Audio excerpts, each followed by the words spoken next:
Hello, people of God. This Sunday, the Lord put in our heart to speak about the dimension of rest. We spoke about the dimension of rest, a dimension that God has in plan for every single human. The first person who rested was God Himself.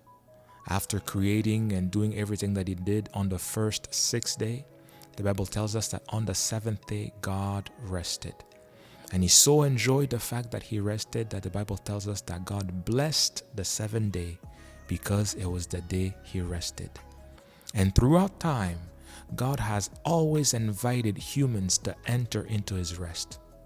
Throughout time. And unfortunately, every time that God tries to bring men into His rest, they always turned away. The Bible tells us in Isaiah 30 verse 15 that through rest is where you will find salvation. In calmness and in rest, that's where your strength is. That's where you will find salvation. But you refuse. Every time that God offered to man rest, man turned away and tried to find his own ways. But throughout time, God has always wanted to bring man into the dimension of rest. The dimension of rest is a dimension where life is easy. The dimension of rest is a dimension where you're able to build back your strength. The dimension of rest is a dimension where you're able to build your future. The dimension of rest is a dimension where you're able to prosper. The Bible tells us that Solomon was able to build his city, was able to build the country. Why? Because he had rest from all his enemies and there was no calamity around him.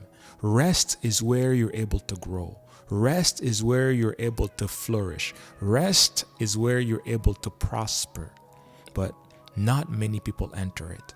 The Bible tells us many people that enter the dimension of rest. I spoke about God Himself. I spoke about Solomon. Noah, whose name actually means rest, entered into the rest. In the example of when he entered the ark and it was closed behind him.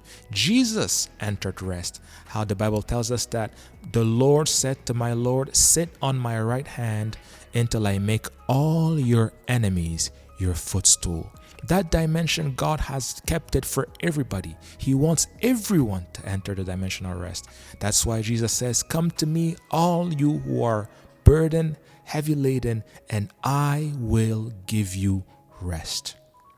The only thing is that though God has offered a dimension of rest for everybody to enter, though Jesus has said, "Come to me, you who are burdened and heavy laden, and I will give you rest," not many people enter to rest. Why?